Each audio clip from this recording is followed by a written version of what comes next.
Hello and welcome to Wynns Hotel for the latest episode in our series Coffee at Wynns. Well, my guest here today is Hannah Daly. Hannah is an occupational therapist and a mother of four from Dublin.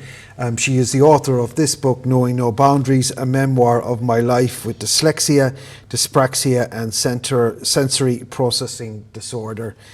Hannah, it's quite a deck of cards to be dealt with, but you've overcome all of that. Can we just start by going through these three different, I think you call them syndromes rather than conditions. Dyslexia, I think most people know that's a problem with reading and writing, isn't that correct? Yeah, it affects people differently. It's a specific learning disability, and for me it affects my reading and spelling. So there's different degrees to which it affects a person, and for me it's quite profound. And then dyspraxia is a motor coordination disorder that affects fine and gross motor skills. So what do I mean by fine motor skills? I mean like tying your shoelace, picking up a spoon, and doing, using tools, getting dressed, doing the buttons. The sequencing component as well is an issue for kids with dyspraxia or even adults with dyspraxia. And then the gross motor might be climbing, jumping, skipping, opening and closing a door, not banging into the wall. And that's kind of but it also has a massive impact on a person's ability to understand where they are in space. So you might know your hands are on the table because you just know that, where I'll nearly need to kind of touch the table quite heavy-handed to get the message back to go, okay, this is what's going on for me. And also if you think about the social cues of that, so the person with dyspraxia might miss some of those social cues too. So it doesn't just affect the gross and fine motor, but how it's defined as the way and the speed in which a person performs those tasks. And then sensory, and there's a massive overlap between dyspraxia and dyslexia, as there is with ADHD and dyslexia, or autism and dyspraxia. You see a massive overlap. And then sensory processing disorder is probably less well known again. So we have different sensory systems, so our sight, our ears, taste, smell, and then we have vestibular, which is that sense of balance, which is why you can have an overlap again with dyspraxia, understanding where you are in space, and proprioceptive, and then interoceptor. So there's multiple systems, but basically what makes it a disorder is when there's not enough information coming in from one of those sensory systems, or there's too much. So, for me, and I speak about it in the book, clothes, when I would have, which is tactile system, it would feel really sore, or too much information would come in and it would feel unbalanced and could result in a meltdown. Or auditory as well, so I'd be really particular about noise, so I could go to a hotel and if there's I'd have to move hotel rooms maybe, or I'd have massive meltdowns as a child because I couldn't cope with it. But now as an adult I might just cry if I can't, and I try and avoid it as well because I now understand it. So they are some of the ways in which the sensory processing disorder affects me. And I mean, this book has taken you, basically you started in 2014. I know you had children in the meantime and you've published it now. I mean, it's a remarkable process how you got to write this book, because you've told me before you had the reading age of a 7-year-old, isn't that correct? That's correct. So how did you actually manage to write this book, given that you have dyslexia? Yeah, I never thought I would say, I'm going to write a book. It was never part of my vision. But when it came to my understanding that my story was of relevance and was of interest, I decided to start documenting them. So I had a support worker for admin support in the UK, and I just approached her and said, how would you feel if I commissioned you to type up little voice pods? And she's like, okay. And I literally just did that. I would figure out what points that I felt in my life these conditions were well illustrated in, and I recorded them. And then from there, I just sat and left it. As you said, I had 4 kids quite close together, and I just waited it. And then last year, around February, I decided, no, I'm going to start doing something about this. And I started working with an editor. So before I actually started working with the editor, I got my lovely husband to read it all back to me so I could hear everything that was written. And then I kind of cut and paste it, kind of said, this section goes here, this section goes here, like literally physically saying, take this, take that. And then I started working with an editor. Every time she'd make recommendations or ask me for more information, my husband would read her notes back to me, and then I would dictate back to him, you know, what I wanted to do, and then I'd make new voice pods. Now this time on my phone, because it was before I had to use like a little dictaphone because the phones didn't have the voice app or the voice recording idea. And then I would send the original person, who was Jill, the sounds again to type up, get it back, listen, do my first edits, and then send it back to Claire, the editor. And this process went on and on. I mean, it's an exhaustive process, it really is. I mean, most people, when they sit down to write a book, they've got a laptop in front of them, or they handwrite it. But I mean, I guess the very process of writing this book for you is about overcoming obstacles, which has been your entire life, really, when you consider that you know, that you have these three conditions. When did you notice, or when did your mother notice that you were different, so to speak? I knew it well, I suppose she knew it too, because she had 2 older children at that stage, and they could be settled, and they were textbook to a degree, and she did everything that like right, but it just wouldn't please me. And I didn't crawl. I think I talked about that. I just kind of bum shuffled and then was late and then just got up. And I would have massive meltdowns all the time, wouldn't be content to be, you know, I had to be on her the whole time as well in order to be that kind of regulated and not be screaming my head off. And I know that lots of people, as a mother even, I'm like, oh yeah, but like my kids, you know, I could say this one was like this or this one was that, we're all different. Then with the reading, because I was memorising, I wasn't reading. Yeah. And when it became a bit harder, that's when they noticed, okay, there's something not right here. This is really strange. Especially because I was so quick to get other concepts. You know, I'd be the person with the shoes. If I heard something about going, I'd be getting ready. Yeah. The meltdowns, I suppose, were massive for her too. Like it was just tantrums and, you know, just dysregulated, and just things weren't okay for me. And not because I was being a troublesome child. It was really distressing. I talk about putting the socks on and the thing touching my toenail, the tread, and how that felt. That felt like you might as well have like hit me with like a big stick or something. It was painful. And, you know, my mum was like, what is going on? I would fall over an awful lot, so I split my head open. You can see my scar there probably. And I have another little one here from the first time, because I would just be falling, like there'd be nothing in front of me and I would just go head first. So she thought there was something wrong with my sight. Or that I had flat feet. I do have flat feet, but no, it wasn't. My sight's perfect. I've actually like the best sight in the world, or not in the world, but I have the best sight you can have. And that's when they said, no, I have dyspraxia. But again, I was told to do horse riding, swimming, and all these ballet, all these things would help me grow out of it. And then, so that's when. But I always felt different. So I always said my siblings joke and said I was adopted, and I was like, yeah, I must be. That makes total sense. Yeah.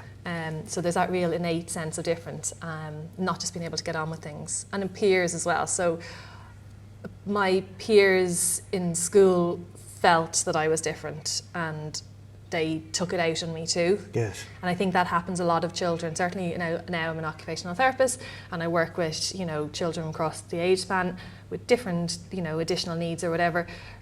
But that is something that is a kind of common theme, the sense of feeling different and how people treat you because of that. There's a key point, so Erik Erikson talks about the time when we're 7 to 9 when we compare ourselves to our peers, and we decide whether something is good or bad, skinny or fat, you know, all these, it's that comparative thing, and obviously I didn't compare well. And you had, I mean, you had 2 years of terrible bullying at school. In one primary school you attended 5 in total. Yeah, well, if you count homeschooling, yeah. Yeah. And because you were different, right? Because I was different, I was struggling. Yeah. And I think the teachers didn't understand how to, you know, meet my needs, as well as, you know, I was disruptive because you sit there and read and do your work, and I couldn't. And then when I was told to read out loud, it got worse. And that trauma of being asked to read out loud and ridiculed when you just can't. It's really hard. Yeah. But yeah, some of the bullying was initially, there was at one stage there was an I Hate Hannah club. Yeah. I thought that was one that was in your own head, that's what it was called. But no, that's what it's called. My mum actually found a badge, you know those little badges like you have birthday, with Tipp-Ex over it saying I hate Hannah. That was just one of the most, I mean, there's so many episodes in this book that made me just stop and say, God, God love you, and look, as you take your time here. I mean, it's you know, if you want to take a break or whatever. No, it's fine. I'll get it. But these are not unique to me. I think other people have experienced similar. There's people. So the book is obviously now out, and people are like contacting me, and the feedback is, I buried all those memories, and so did I to a degree. Yeah. And it happens, but it's the duration that it happens to me that's probably, it got to the stage where there was basketballs thrown at my face or compass put in the back of my jumper. So it was every which way. But what was worse was I felt no good. Yeah, of course. And I think that's the hard thing. When you yourself, I can't read. When you yourself can't do those things, it's very hard to stand up. But I have an amazing mum, and I hope that comes across in the book too, that she gave me the belief to keep going, and she fought my battles even if I didn't know she was fighting them at the time, because you don't tell your children you're fighting for them. But it was, and that's where it resulted in me being homeschooled, which we now all have. I mean, I've homeschooled my child, and it's not easy due to COVID obviously, but it was different, but it was probably the most important thing that she did do for me to maintain my mental health and well-being. Now, and I obviously got a diagnosis of dyslexia around that stage too, and that gave us answers too, I suppose, and a bit more of a direction as to, okay, so this is what's going on. Yeah, I mean, it must be terrible to know that there's something just not right and not know what that is. And it seems to me recently that there's been an explosion of awareness of neurodiversity, of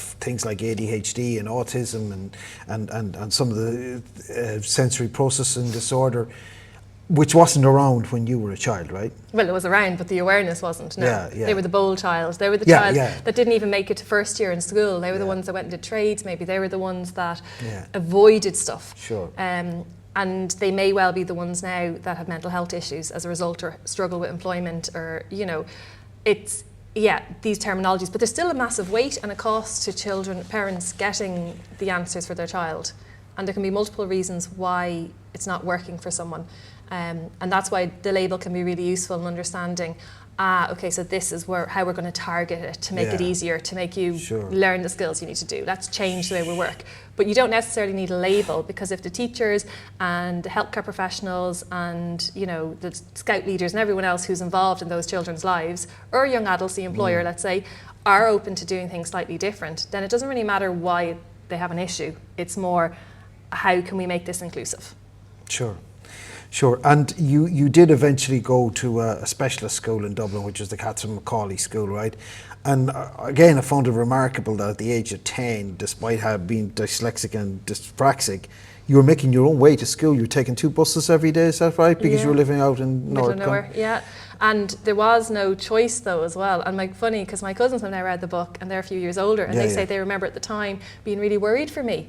Because they go, oh my God, they were maybe 13 and they couldn't imagine themselves going around the city centre, never mind me being and I was always slightly naive or slightly vulnerable, which, I was just, more, like as I said, there was once I was on a bus and the guy beside me was coughing or something, and he said something to me, and I thought he was going to say something nice, and then he started having a go at me. And I'm like, oh, I thought elderly people were meant to be nice. This idea of everything being straightforward. No, because I had no awareness of what might be trouble, or something that wasn't safe.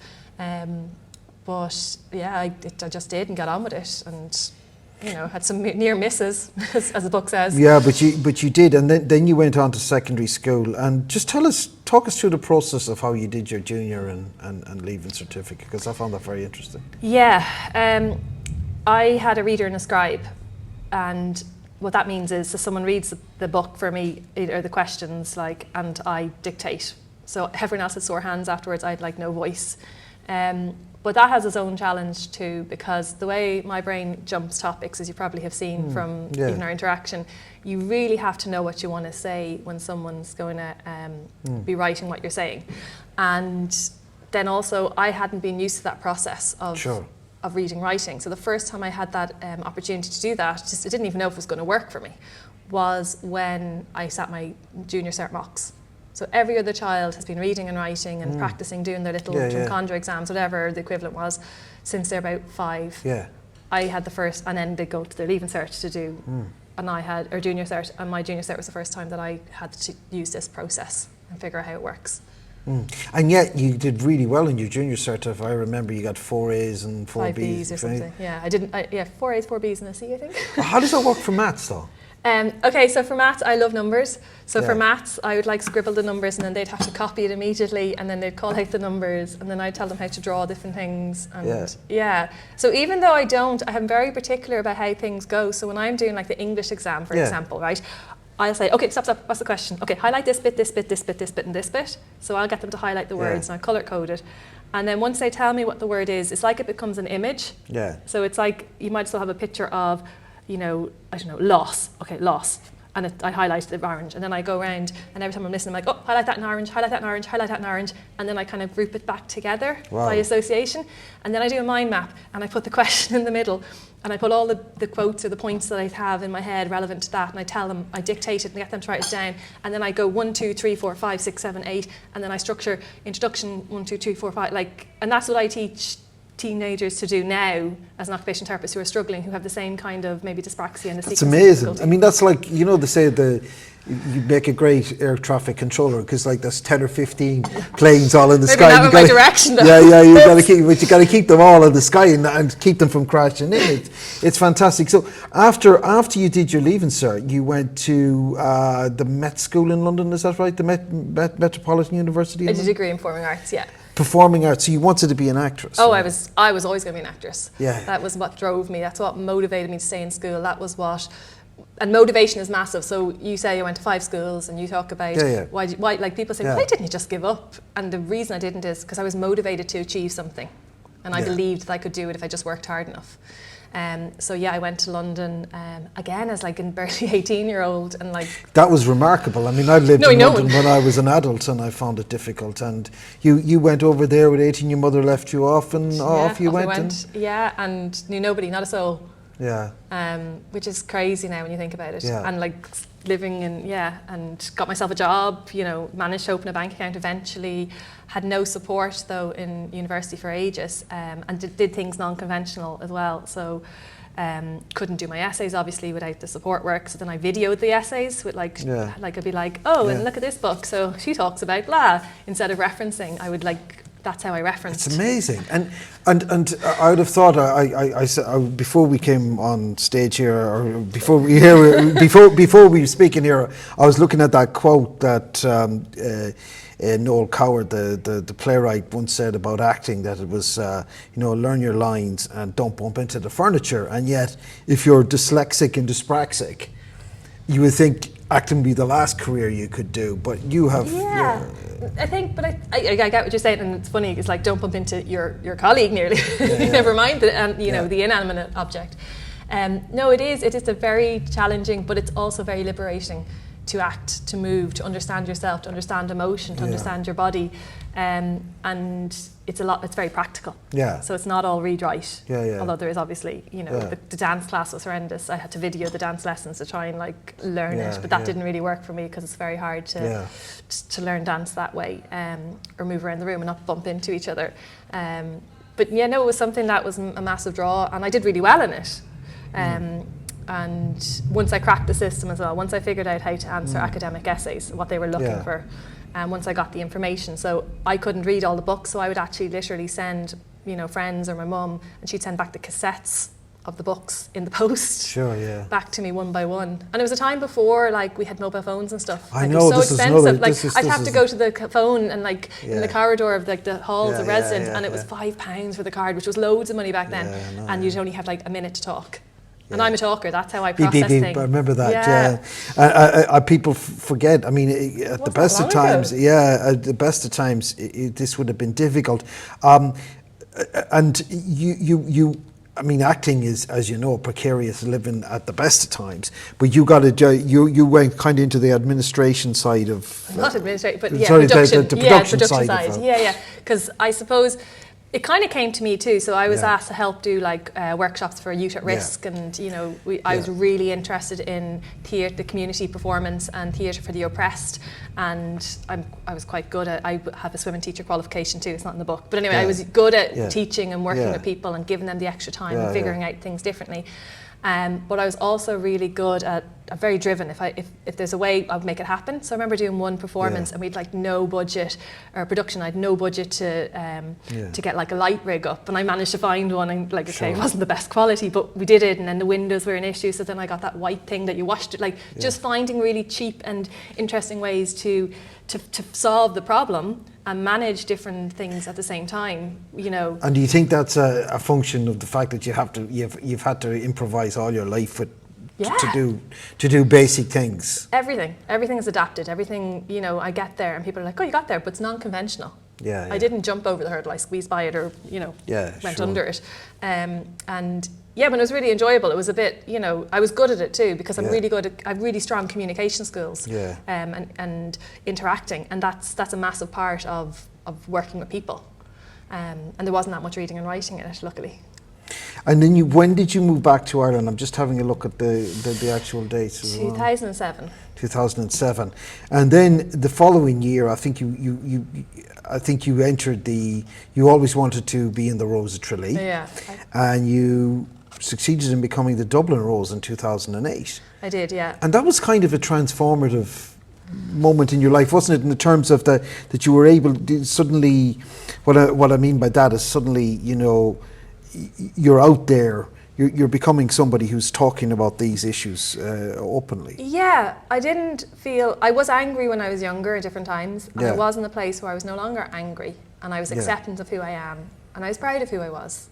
And I was starting to speak about it a little bit, because that's what people ask me about, because, you know, I had to say little simple things like, can you fill this form in, or I can't sign things. So I was very open and honest about it, because I think you use a lot of energy kind of concealing stuff. And this was the time that I kind of just was vulnerable. I just came out and said, this is who I am, this is what I am. And the response to that was amazing. Yes. Because people said, I have a 7-year-old girl going through this, or even like someone said, oh, my father has had a stroke. I know it's not the same, but you know, the fact that you talked about these things, these are similar things that he's now going to have to face. And you know, that was it was really interesting. And then I discovered there was this thing called occupational therapy, and that the language I was speaking was that of an occupational therapist. My way of approaching kind of little things like problem solving was what an OT does. And I decided that was my calling. Actually, to say it was either that, or I was going to do a master's in film and directing, or occupational therapy, and the bigger call was the OT. Where did the modelling come in? Because you modelled for some years. After the Rose of Tralee is actually then I started to get asked to do charity fashion shows, and I've always been like 5'8" and like can't put weight on because I'm just slim.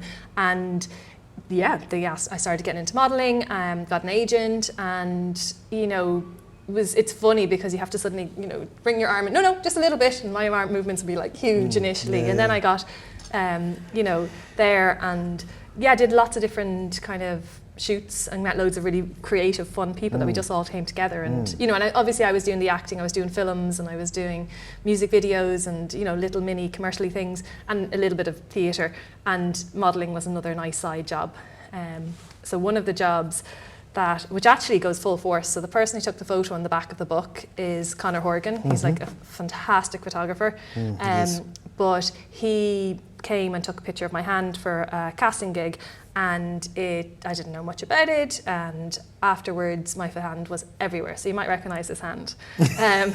But it's from the Script album cover. Yes. This is the album Faith, Science and Faith, isn't it? And I don't know, you probably can't see, but I have a little scar there from, see that little white line? Yeah. From when I was in school trying to get my pencil to stay still, and I would overshoot, and I got the lead of a pen in there. So I just think it's hilarious that these hands that weren't good for stuff. But you can't see that. No, you can't see it in it, and it might actually be the right hand. But it's just that the hands that couldn't do lots of stuff were actually. I think it's funny. It's fantastic. And who's the male hand in it? Just a male guy wearing a white singlet. I have no idea. We just went to the casting gig, and they picked his hand.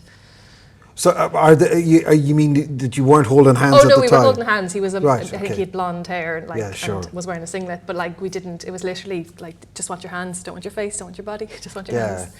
So no, I don't know who he is. That was quite a successful album, actually. It did very, very well. Yeah, and it was on the single as well. My hand's the other one on the single, so it's the one that's like, I think there's 3 or 4 photos of my hands that were like everywhere for a time. But yeah, so it's who knows where life is going to take you, I suppose. It's remarkable. It was a remarkable time for you. So after the Rose of Tralee, so you spent some years, and then just come back to the Rose of Tralee for a minute. I've covered it myself many times down in Tralee. It gets a lot of stick, as you know. What's your thoughts on it? I loved it. I have friends for life that I've met there, genuinely. At the book launch, some of the girls came. The godfather to one of my child is the brother of the Rose that I shared the room with. One of the girls that ended up reading, has read for me so many times. And just the experience of being down there was amazing. It's just such a celebration, and I had like a sense of being part of one of the girls, which was something that I struggled with growing up. And weirdly enough, there was another occupational therapist, the Liverpool Rose that year, and I got a bit overwhelmed with some of, because it's very busy, from a sensory perspective. And I remember her at the back of the bus, I was like, "Could you do tubes?" And she's like, "Oh yeah," which is like, proprioceptive sensory integration stuff. So she was helping me, and I'm like, oh God, again, that kind of got me interested in, what's occupational therapy? So she was a pediatric occupational therapist, and that was amazing. And yeah, I think things started to click into place a little bit around then for me in terms of Tralee. I just think it's great, it's lovely. But what's your thoughts? Well, I really like it, and the fact that it winds up all the right people is something that I think it's fantastic. I mean, I know it's old-fashioned and all the rest of that, but to me, what I really like about it is the fact that most of us don't realise how large the Irish diaspora is and how successive generations a sense of Irishness can be transmitted through the generations, even 3rd and 4th generations. And I think that becomes apparent when you see the Rose of Tralee. And also the women in it they're just so fantastically accomplished most of the time. It makes the rest of us look like, what the hell have we been doing with our lives? But that's just me. Now, you qualified as an occupational therapist, and now you're a pediatric occupational therapist and an advanced sensory integration practitioner. Just tell us a little bit about what you do. I recently set up my own clinic as well. So I can now diagnose and assess children with dyspraxia or sensory processing difficulties. I work with children from like 6 months up. I even actually work with adults. I do a lot of work with adults with particularly mental health difficulties, maybe around employment, because I really believe in getting people into employment and making, positive contributions to society, but also a positive sense of self-belief. And self-efficacy is huge. So I work with what are your goals, what are your strengths, what are your difficulties, and how can I help enable you to reach what you want to reach. And it's different for each and every person. There's no one shoe fits all. So that's kind of what I do day to day. And I suppose, reading this book, there's a message in this book for children who are struggling with the difficulties, and their parents, that with the right attitude and the right help, you can overcome a lot of your problems. Would that be fair to say? I'm still dyslexic. I still can't read. I still have dyspraxia. But I was a champion lifesaver. There's things I thought or people may have said she could never do, and I didn't do it conventionally, but I got there and surpassed it. So the motivation is key. And I think that everybody has the capacity to achieve what they want to achieve with the right support or the right reframing of values. And I think it's a funny, it's not all serious as well. It's a funny book. It's a coming of age, and that's the funny thing about it. Some people really relate to some of the things that I go through, and some things they don't. It's the ordinary nearly that is the juxtaposition of what's so normal and what's not so normal is a massive thing in there. But I really do hope the book highlights, the importance of valuing everyone and the not having limitations, that, if you want something, it can be achieved. And I hope that we all take something from this which is positive and not negative, because stuff will happen to us in life, and we only get one life, you know, and that's something that I know only too well. And when things happen to us in life, we have a choice. We always have a choice, and it mightn't be what we want, but we always have a choice, and we can move forward. So Hannah, finally, Knowing No Boundaries, tell us a little bit about where we can get this book. The book is available in a large number of independent Irish shops, and you can see knowingnoboundaries.com for a list of suppliers. And it's also available on Audible book, I forgot that, so it is available in audio format. Hannah, thank you very much. It's been fascinating. Thank you very much for having me.